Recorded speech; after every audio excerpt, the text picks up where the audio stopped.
I saw this old man with this young girl the other night.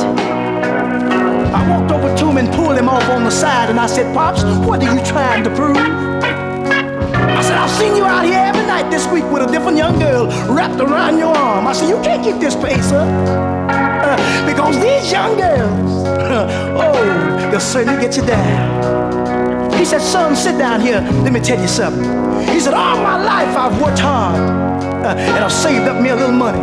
He said, "But just about the time I got me a nest egg saved, I became a widow man." He says, "I'm 72 going on 73 years old and don't have too many more years to live."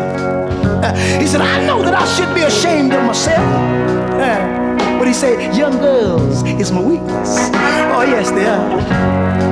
He said, "So would you please leave this old gray-haired man alone? Mind your business. Let me and this young girl have us a little bit of fun." That's when I looked at him and I said, "All right, Pops, you got her. But listen, here's all you're doing. Oh, yes.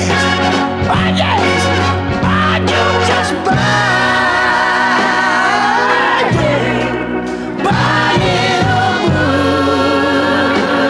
That's what I said to him. I said, "Listen to this. Here's all you're doing. Buying a book for some young man. That's what you're doing. To read. But don't do it. Don't do it. Don't do it. Don't do it. Oh, don't do it. Don't do it. Send that young girl on home."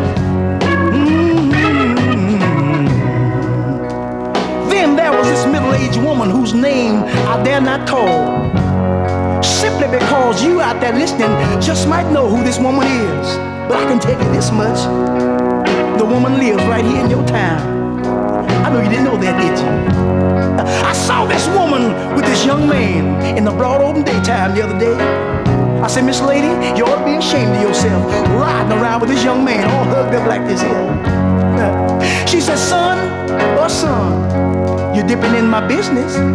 But if you want to know why I fool with this young man, I'll tell you." She said, "I was married to a man 40 years old, and I was. Since for a long time I was true and faithful to that one man. Since last year he died and willed me a whole lot of money. And I know that that young man sitting in my car just wants me for my money." She said, "But if that's what it takes to keep the young fine thing, oh, he can get every single dime. Because it ain't nothing an old man can do for me but show me which way a young man went."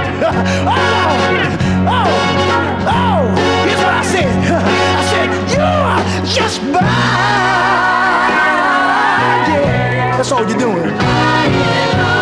That's what I told her. Listen, Miss Lady, here's all you're doing. Buying a book for some young girl. You ought to quit it. To read.